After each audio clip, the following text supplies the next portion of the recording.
नमस्कार। मैं हूं कुमार प्रमोद और आप देख रहे हैं फर्स्ट बिहार झारखंड। फिर से एक बार आपके सामने हाजिर हूं बिहार की नई सियासी सामाजिक गतिविधियों की जानकारी देने के लिए। और सबसे पहले आपसे एक शब्द का अर्थ जानना चाहूँगा। बहुत लोग जानते होंगे, फिर भी मेरी उत्सुकता है कि आपसे जाना जाए कि चरण कमल का अर्थ क्या होता है। चरण कमल एक शब्द है, उसका हिंदी अर्थ या अंग्रेजी अर्थ जो भी अर्थ है वो क्या होता है, मीनिंग क्या होता है। तो वैसे तो इसका शाब्दिक अर्थ जब आप खोजेंगे डिक्शनरी में, गूगल पर भी सर्च कर सकते हैं, तो किसी महान किसी आदरणीय व्यक्ति के जो पैर होते हैं ना, उनके चरण होते हैं, उनके लिए चरण कमल का शब्द का इस्तेमाल किया जाता है। लेकिन किसी व्यक्ति को जबरन या स्वयंभू तरीके से महान बना दिया जाए और उसके चरणों में कमल रख दिया जाए तो क्या उसे भी चरण कमल कहेंगे? बिहार में इसका मतलब शायद यही हो गया है कि नीतीश कुमार जैसे स्वयंभू घोषित, अपने समर्थकों द्वारा घोषित महान आदरणीय श्रेष्ठ राजनेता के चरणों में कमल को रख दिया गया है। और हालत ये हो गई है कि प्रतिदिन कमल जो है वो कमल वो नहीं जो तालाब में खिलता हुआ आप देखते हैं। कमल वो जिस पर आप वोट डालते हैं, पब्लिक वोट डालती है, जो किसी पार्टी के प्रतीक है। उस कमल को बिहार में नीतीश कुमार के चरणों के नीचे किस तरीके से रख दिया गया है और किस तरीके से उस कमल को रौंदा जा रहा है, इसकी कहानी सुनाने हम आपके सामने बैठे हैं। हम आपको बताने बैठे हैं कि किस तरीके से बीजेपी, बिहार की जो मौजूदा सत्ता है उसमें सबसे बड़ी पार्टी बीजेपी, देश में इसकी सरकार है वो पार्टी बीजेपी, और किस तरीके से वो नीतीश के सामने नतमस्तक है, रौंदी जा रही है बीजेपी। पगड़ी वाले जो नेता है ना, उनका गुमान हवा हो चुका है। और हालत यह है कि बीजेपी एक शब्द जो है जुबान से निकालने को तैयार नहीं है। जय नीतीश, तय नीतीश, इसके अलावा कोई शब्द अगर बीजेपी किसी नेता के जुबान से निकल जाए तो फिर आप समझिए कि वो चमत्कार हो गया है। बीजेपी के नेता का मतलब वो नहीं है कि जिन जो मुख्य धारा से अलग है, जो कोई अलग थलग पड़े हैं, वो कभी बोल दिए तो पार्टी ने उससे पल्ला झाड़ लिया। बीजेपी का वो नेता जो सत्ता का सुख ले रहा है, सत्ता की मलाई खा रहा है, और वो अगर नीतीश कुमार के खिलाफ बोल दे तो समझिए वो चमत्कार है। जबकि हर दिन की स्थिति यह है कि नीतीश कुमार बीजेपी को, कमल के फूल को अपने चरणों के तले रौंद रहे हैं। और रौंदने की आज जो नई कहानी सामने आई है वो हम आपको सुनाने बैठे हैं। आज नीतीश कुमार ने एक बहुप्रतीक्षित, बहुप्रचारित मीटिंग की। दरअसल होता ही हो ये रहा है पिछले दिनों से कि आप देखेंगे बिहार में दो चीजों की चर्चा सबसे ज्यादा हो रही है। एक तो पुल के गिरने की। अब हालत ये हो गई कि कहीं पर पुल अगर बना हुआ है और उस पर चलने में लोगों को डर लगने लगा है, क्या पता भगवान जाने ये पुल कब गिर जाएगा। और दूसरी जो चर्चा हो रही सबसे ज्यादा, बिहार में बेतहाशा बढ़ते, बेलगाम होते अपराध की। और अपराध पर आज बिहार के मुख्यमंत्री ने हाई प्रोफाइल मीटिंग बुलाई। इतने दिनों के बाद जब बिहार के लोग जो है वो बढ़ते अपराध से त्राहिमाम कर रहे हैं। हालत ये है कि बिहार में एक राजनीतिक पार्टी के प्रमुख मुकेश सहनी के पिता की हत्या कर दी गई। पूरे देश में बिहार की फजीयत हो गई। और तब बिहार के मुख्यमंत्री नीतीश कुमार ने आज अपराध की समीक्षा बैठक बुलाई, बढ़ते अपराध की समीक्षा बैठक। उसको कहा गया लॉ एंड ऑर्डर की समीक्षा बैठक, जिसमें तमाम आला अधिकारियों को, पुलिस से लेकर जो भी इस सिस्टम से जुड़े हुए लोग हैं, गृह विभाग के लोग हैं, उन सब की मीटिंग बुलाई गई। और इस मीटिंग में किस तरीके से कमल को रौंद दिया गया, इसकी कहानी हम आपको बता रहे हैं। आप हमारे स्क्रीन पर ये तस्वीर को देखिए। यह तस्वीर है मुख्यमंत्री आवास में चल रही हुई हाई प्रोफाइल मीटिंग की, जिसमें बिहार में बढ़ते अपराध पर समीक्षा की गई। अब वैसे समीक्षा क्या की गई होगी ये कहने की बात नहीं है। एक हमको पुराना जो है वो, पुराना नहीं, एक OTT प्लेटफॉर्म पर एक अभी वेब सीरीज आई कुछ दिन पहले, तो आपने सुना होगा, बहुत प्रचारित डायलॉग है वो, रील्स में देखते होंगे आप। करिए मीटिंग, खेलिए मीटिंग, अलुआ मीटिंग। हम तो नहीं कहेंगे अलुआ मीटिंग, लेकिन ये फेमस डायलॉग हमने दोहराया क्योंकि नीतीश कुमार जो मीटिंग करते हैं उस मीटिंग में बढ़ते अपराध, बेलगाम अपराध पर आपने कभी सुना नहीं हुआ कि एक दरोगा पर भी कार्रवाई हुई होगी। आपने कभी सुना नहीं होगा कि किसी जो है वो एसपी को बढ़ते बेलगाम अपराध के कारण उसको हटाया गया होगा। शासन का जब खौफ नहीं होगा, शासन का जब इकबाल नहीं होगा, तो उसके अधीनस्थ कर्मचारी काम करना छोड़ देते हैं। ये एक नियम है, ये शाश्वत नियम है। कुछ अपवाद हो जाए कि अगर शासन का डर न रहे तो सरकारी कर्मचारी अधिकारियों की टेंडेंसी होती है आराम करना। उनका मस्तिष्क जो है, उनका लगता है कि हम राज करने के लिए पैदा लिए हैं। तो जिस मुख्यमंत्री के लेवल पर मीटिंग हो और वहां पर कोई कार्रवाई न की जाए, केवल एक ये दावा करने लायक एक आंकड़ा पेश किया जाए, बना दिया जाए कि नहीं अपराध तो 2004 में ज्यादा हो रहा था। क्योंकि एक दिन पहले जो है बिहार के पुलिस की ओर से एक सफाई आई कि 2004 में ज्यादा अपराध था। अपराध कहाँ है? अब तो हत्या घटनाएं कम हो गई है। वैसे हत्या घटना की और अपराधी घटनाएं कितनी हुई है वो हम एक अखबार आज का, ये देखिए एक अखबार है, हम अखबार आज का पढ़ लेते हैं और अखबार में जो खबरें हैं अपराध को लेकर उसको पढ़ देते हैं। ये एक अखबार है और अखबार आज के तारीख में प्रादेशिक नहीं रह गया, पूरे प्रदेश का अखबार नहीं रह गया है, हर जिले का एक अलग एडिशन निकलता है। फिर भी हम पढ़ देते हैं कि अपराध की क्या स्थिति रही। आप देखते जाइए। कार से ठोकर लगी तो बाइक सवार ने मारी 3 गोली, ठोकर लग गई तो बाइक वाले ने 3 गोली मार दिया। अपराधियों का दुस्साहस, खुद को बचाने के लिए बेहिचक गवाहों को गोली मार रहे हैं। 7 ऐसी घटनाएं सामने आई जिसमें गवाहों को ही गोली मार के हत्या कर दी गई। ये आज का अखबार है और अखबार में खबरें जो है वो हर पन्ने पर इस अखबार के हर पन्ने पर जो है वो अपराध की खबर छपी हुई है। हम केवल बता रहे हैं पटना का अखबार है, फिर भी इसमें कुछ प्रादेशिक खबरें भी, दूसरे राज्यों की खबरें। ये नौबतपुर में घर से बुलाकर युवक को मार डाला, एक बाइक सवार को भी गोली मारी। वसूली करने के फेरे में घूम रहा है फर्जी थानेदार दरोगा, कार से 2.5 लाख के गहने और 25,000 कैश उड़ाया। बेउर जेल में जो है वो गांजा, सिगरेट, बीड़ी बरामद हुआ। 5 मोबाइल जो है वो भी बेउर जेल में चल रहा था और वहां से बरामद हुआ। कितना बरामद हुआ, कितना अभी चल रहा है, ये अभी ये लगातार जो घटनाएं होती है वो मालूम चलता है। हर पन्ने पर अपराध की घटनाओं को एक फेरिस्त पढ़ दे रहा है। एसआई ने कहा, पुलिस के दरोगा ने कहा कि मेरे बेटे के हत्यारे, पहले बेटे की हत्या कर दी गई थी, अब वो जो हत्यारे हैं मेरी हत्या करने की भी कोशिश में लगे हुए हैं। ये पुलिस का दरोगा कर रहा है। धनरुआ में बदमाशों ने चालक को बंधक बनाकर ट्रैक्टर समेत 5 लाख का सरिया लूट लिया। ई रिक्शा कारोबार के नाम पर 12.6 लाख रुपए, 12.5 लाख रुपए से ज्यादा जो है वो ठगी कर ली गई। मिर्ची रोड में गोदाम का टीन सेट खोलकर 4 लाख रुपए की कॉपी चोरी कर ली गई। ये आज का अखबार है और ये आज का अखबार में जो खबरें छपी है। सिवान में डॉक्टर से 5 लाख रुपए की रंगदारी मांगी गई। ये आज के अखबार में जो खबरें छपी है, विक्रमगंज में 2 युवकों की हत्या, इसमें से एक बक्सर का। ये आज के अखबार में जो खबर छपी है वो खबर हम केवल आपको पढ़ रहे हैं और सिर्फ एक एडिशन की बात कर रहे हैं, पूरे बिहार के एडिशन की बात नहीं कर रहे हैं। भागलपुर में थाने में पुलिस पकड़ के ले गई टोटो, मतलब ई रिक्शा, और वहां बैटरी चुरा लिया गया थाने से। कहलगांव में जो है इंजीनियर के घर से लाखों का माल उड़ा लिया गया। महिला को हथियार दिखाकर 2 लाख रुपए का जेवर लूट लिया गया। जमीन के लिए चाकू से गोद दिया गया गया में। ये बानगी भर है। अपराध की ये हालत है बिहार में और इन हालत के बीच जो है मुख्यमंत्री नीतीश कुमार ने आज बैठक बुलाई। अब हम मूल मुद्दे पर आते हैं। मूल मुद्दा ये है, इस तस्वीर को, जो हमारे स्क्रीन पर तस्वीर आ रही है, उस तस्वीर को गौर से देखिए। यह अपराध को नियंत्रण को लेकर मुख्यमंत्री की बैठक है।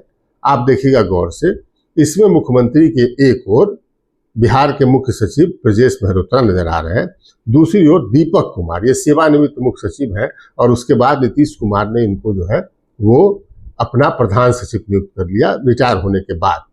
पुलिस के अधिकारी कुछ नजर आ रहे होंगे, कुछ आम जो गृह विभाग और उससे संबंधित जो अधिकारी है वो नजर आ रहे होंगे। लेकिन बिहार में सबसे बड़ी पार्टी, सत्ता में साझेदार पार्टी, सबसे बड़ी पार्टी, जिसके 2 डिप्टी सीएम हैं, इन दोनों डिप्टी सीएम में से किसी को ऐसे बड़े मुद्दे पर जो मीटिंग हुई उसमें एंट्री तक पर बैन लगा दी गई। बीजेपी के नेता, leaders, ministers not allowed in meeting of Nitish Kumar. Nitish Kumar की मीटिंग की तस्वीर आप गौर से देखिए, इसमें कहीं आपको सम्राट चौधरी नजर आ रहे हैं? मुरट्ठा बांधने वाले नेता, खोल भी लिया मुरट्ठा। आप उनकी भाषा सुनिए तो वो कहेंगे जैसे बिहार के हर मुद्दे पर जो है वो बयान देने के लिए, भाषण देने के लिए तैयार रहते हैं, लेकिन कहीं आपको नजर नहीं आ रहे होंगे सम्राट चौधरी। कहीं विजय सिन्हा नजर आ रहे हैं? विजय सिन्हा भी नजर नहीं आ रहे होंगे। यानी अपराध, जिस मुद्दे में बिहार के लोगों को एक तरीके से आंदोलित कर रखा है, आप कहिए, आप हालत ये है बिहार में कि अब कोई महिला या पुरुष जो है वो सोने का चेन पहन के घर से बाहर कोई नहीं निकल रहा है। और ऐसे हम मुद्दे पर मुख्यमंत्री जब बैठक कर रहे हैं तो वहां बीजेपी का कोई जो है वो नेता, दो डिप्टी सीएम है वहां बीजेपी के बिहार में, और दोनों डिप्टी सीएम की एंट्री बैन है। ये बिहार की हालत है। यानी नीतीश कुमार अपने कामकाज में बीजेपी का कोई हस्तक्षेप बर्दाश्त करने को तैयार नहीं है। आप देख रहे हैं, आप तस्वीर आप गौर से देखिए, तस्वीर हमारे स्क्रीन पर चल रही है कि किस तरीके की स्थिति है यहां पर। और ये बीजेपी की स्थिति, और बीजेपी की हालत ये है कि वो सबसे बड़ी पार्टी होने के बावजूद उसकी जुबान से एक शब्द नहीं निकलेगा।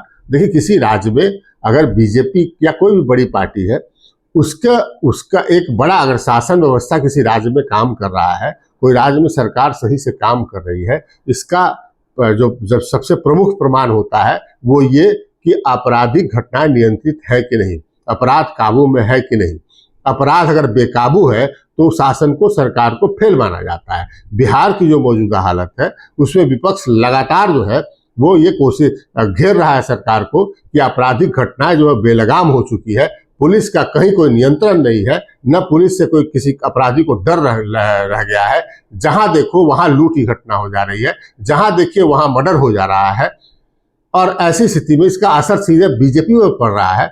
लेकिन बीजेपी को अपराध के मामले में हस्तक्षेप करने की इजाजत नीतीश कुमार ने नहीं दी है। और बेबस, मजबूर, लाचार बीजेपी नेताओं को देखिए। हमने कई नेताओं से पूछा कि भैया, आपके बीजेपी के नेताओं से, भैया आपके दो डिप्टी सीएम है, उनको मीटिंग में बुलाया नहीं गया। उनके पास कोई जवाब नहीं था। उदाहरण सिर्फ एक नहीं है, हम दर्जन भर ऐसे उदाहरण दे सकते हैं कि नीतीश कुमार घर से निकलते हैं और बीजेपी मंत्रियों के कामकाज की समीक्षा कराते हैं, उनके विभाग के कामकाज की समीक्षा कराते हैं, और बीजेपी के संबंधी उस मंत्री, जो उस विभाग के मंत्री होते हैं जो बीजेपी के हैं, उनको पूछा तक नहीं जाता है। अब यकीन नहीं है, देख लीजिए, 2 दिन पहले का मामला है, नीतीश कुमार ने पटना मेट्रो का जो काम चल रहा है उसकी समीक्षा की। अब ये नगर विकास विभाग का मामला है, इसके मंत्री बीजेपी के मंत्री हैं, नितिन नवीन है इस मंत्री, पटना के स्थानीय विधायक भी है, उनके क्षेत्र में मेट्रो बन रहा है। आप देख लीजिए, नीतीश कुमार घूम रहे हैं, इसमें कहीं आपको बीजेपी के लीडर, बीजेपी के मंत्री जो है वो नजर नहीं आएंगे। दोनों डिप्टी सीएम सम्राट चौधरी, विजय सिन्हा नजर नहीं आएंगे, नितिन नवीन नगर विकास मंत्री है वो नजर नहीं आएंगे। तो नीतीश कुमार ने हैसियत, कहने का मतलब यह है कि नीतीश कुमार ने हैसियत बता के रखी है बीजेपी के नेताओं को। अब क्या करें, हैसियत तो बताएंगे ना, क्योंकि जिस किसी नेता ने कहा कि हम नीतीश कुमार को हटा के पगड़ी खोलेंगे अपना, हम कसम खाते हैं, वो नेता जाके पगड़ी सरयू नदी में प्रवाहित कराए नीतीश, और इसके बाद ये कहे कि अब 25 का चुनाव में हम नीतीश कुमार के नेतृत्व में लड़ेंगे, तो ऐसे नेता से आप क्या उम्मीद करते हैं? हालत यह है कि बिहार में किसी दरोगा तक की पोस्टिंग में बीजेपी के नेताओं की बात नहीं जो है वो मानी जाती है और पूछी नहीं जाती है। ये स्थिति है बीजेपी की, अंदर खाने की स्थिति है। आप 1 दर्जन से ज्यादा विधायकों को हमसे हमारी बात हुई है, ऑफ द रिकॉर्ड बात होती है, और उनका कहना है कि थानेदार ने अगर प्यार मोहब्बत से हमसे अगर मेरी बात मान ली तो ठीक है, अन्यथा हम कुछ नहीं कर सकते थानेदार का, हमारी ये स्थिति है। और वैसे जो बीजेपी के एक सर्वमान्य जो बीजेपी के जो एक नेता जो है, जो सबसे ज्यादा चर्चे में रहते हैं, उनके बारे में ये बीजेपी के विधायक जरूर बोलते हैं कि उन्होंने अपना एक पर्सनल काम जरूर करवा लिया कि एक जिले में एक एसपी अपने संबंधी को बनवा लिया, ये काम जरूर करवा लिया, ये उनकी उपलब्धि रही। बाकी विधायक, बाकी मंत्री, बाकी दूसरे डिप्टी सीएम वो धक्के खाते रहे, उससे कोई वास्ता और मतलब नहीं है। ये बिहार की स्थिति है बीजेपी की। और जो बीजेपी, जिस बीजेपी के नेता ये कहते हैं कि 2025 में सत्ता में हम आएंगे। बिहार में अधिकारियों के ट्रांसफर पोस्टिंग में, चाहे वो डीएम हो चाहे वो एसपी हो, बीजेपी का कोई हस्तक्षेप नीतीश कुमार नहीं चलने दे, बीजेपी को कोई हस्तक्षेप नीतीश कुमार नहीं करने दे रहे हैं। हाँ, अगर किसी ने गिरगिरा के कोई बात कह दी जाके तो एक आध दो अपवाद में ट्रांसफर हो गया होगा, तो ये हम उसकी गारंटी नहीं लेते हैं। लेकिन आज की मीटिंग जो है वो ये बताने के लिए काफी है कि नीतीश कुमार जो है वो किस तरीके से, किस हल्के तरीके से जो है वो बीजेपी के नेताओं को रख रहे हैं। और बीजेपी की बेबसी का आलम यह है कि वो चाहकर कुछ बोल नहीं पा रही है। नतमस्तक है पूरी पार्टी बीजेपी नीतीश कुमार के सामने। बढ़ते अपराध पर लगातार सवाल उठ रहे हैं। बीजेपी के नेता जुबानी तौर पर भले ही उसका जवाब, जो भी उनको जवाब तो है नहीं कोई ठोस, लेकिन जुबानी तौर पर बोलने में जरूर लगे हो, लेकिन शासन प्रशासन में उनका कोई हस्तक्षेप नहीं है। वस्तुस्थिति यह है कि किसी विभाग का अपना कार्यक्रम, मान लीजिए सपोज कि विजय सिन्हा जो है वो पथ निर्माण मंत्री, तो उनके विभाग का कार्यक्रम होगा तो वो कार्यक्रम में वो रहेंगे और नीतीश कुमार को उसमें बुलाया जाएगा, वो रहेंगे। लेकिन नीतीश कुमार अगर कुछ करेंगे, नीतीश कुमार किसी सड़क का निरीक्षण करने निकल जाए तो विजय सिन्हा को बुला ले, अगर जो है डिप्टी सीएम के साथ साथ पथ निर्माण मंत्री भी है, उनको अगर बुला ले तो वो समझते हैं, मंत्री स्थिति यह है कि लोगों में मैसेज आता है कि विजय सिन्हा पर आज बड़ी कृपा बरसी, जिसके कारण नीतीश कुमार ने उन्हें उनके विभाग के कामकाज के निरीक्षण में बुला लिया। दर्जनों ऐसे मीटिंग्स के, दर्जनों ऐसे निरीक्षण के हमारे पास वीडियो है, विजुअल्स है, जहां पर बीजेपी के मंत्री को पूछा तक नहीं जा रहा। अब नीतीश कुमार कुछ दिन पहले बख्तियारपुर गए, अपने गांव, अपने पैतृक शहर गए, वो नगर परिषद का इलाका है, और वहां पर गए और वहां पर जो है उन्होंने नगर निकाय कामकाज की समीक्षा की। अब बिहार के नगर विकास मंत्री नितिन नवीन, वहां उनको पूछा तक नहीं गया। नीतीश कुमार ने अकेले जाके पूरी समीक्षा कर ली। ऐसा जेडीयू के विभाग के साथ नहीं होता है। अब बाढ़ में जैसे बाढ़ का निरीक्षण कर नीतीश कुमार निकले तो जल संसाधन विभाग का काम है, और जल संसाधन विभाग के मंत्री जो है वो जेडीयू कोटे के मंत्री है विजय चौधरी, उनको साथ लेके जाएंगे। तो यह बीजेपी की स्थिति है। और आप इसका नतीजा ये हो रहा है कि पूरे बिहार में जो है बीजेपी के नेताओं, बीजेपी के कार्यकर्ताओं के बीच, नेताओं के बीच घोर निराशा है। और एक तो पहले से ही प्रदेश में ऐसा नेतृत्व है जिसको लोग बाहरी करार दे रहे हैं, जिसको लोग आयातित करार दे रहे हैं, और जिसने पूरी ये कह रहे हैं, बीजेपी के नेता खुले कह चुके हैं कि पूरा सिस्टम जो है बीजेपी का वो हाईजैक कर लिया गया है। बीजेपी की जो मूल कार्यकर्ता है, जो मूल नेता है, उनकी बात नहीं सुनी जा रही है, और अब सरकार की ओर से जो कोई कुछ फायदा लाभ मिलने की उम्मीद थी वो भी खत्म। तो स्थिति है कि 2000 अगर यही स्थिति रही 2025 में बीजेपी की इज्जत बच जाए, ये हमारी निष्पक्ष जो समीक्षा है, बीजेपी की इज्जत बच जाए, ये बहुत बड़ी बात होगी। फिलहाल नीतीश कुमार उनकी इज्जत नहीं बचने दे रहे हैं। नीतीश कुमार जो कर रहे हैं वो सामने है, और बेबस बीजेपी के पास बोलने के लिए भी कुछ नहीं है। तो बीजेपी की इस हालत पर हमने आपको हालत की जानकारी दी। आगे भी जो बिहार के शासन प्रशासन, बिहार के सामाजिक हलकों में जो खबर चल रही है, खबर जो है वो आपको देंगे। चूंकि हम बार बार कहते हैं कि खबर वो नहीं होती जो बताई जाती है, खबर वो होती है जो छिपाई जाती है। सरकार भी बैठक करेगी, बैठक के बाद अभी नीतीश कुमार बैठक करेंगे और बैठक कर रहे हैं, और बैठक के बाद एक सरकारी पुलिंदा जारी हो जाएगा, नीतीश कुमार ने ये सब निर्देश दिया। बात यही खत्म नहीं होती है।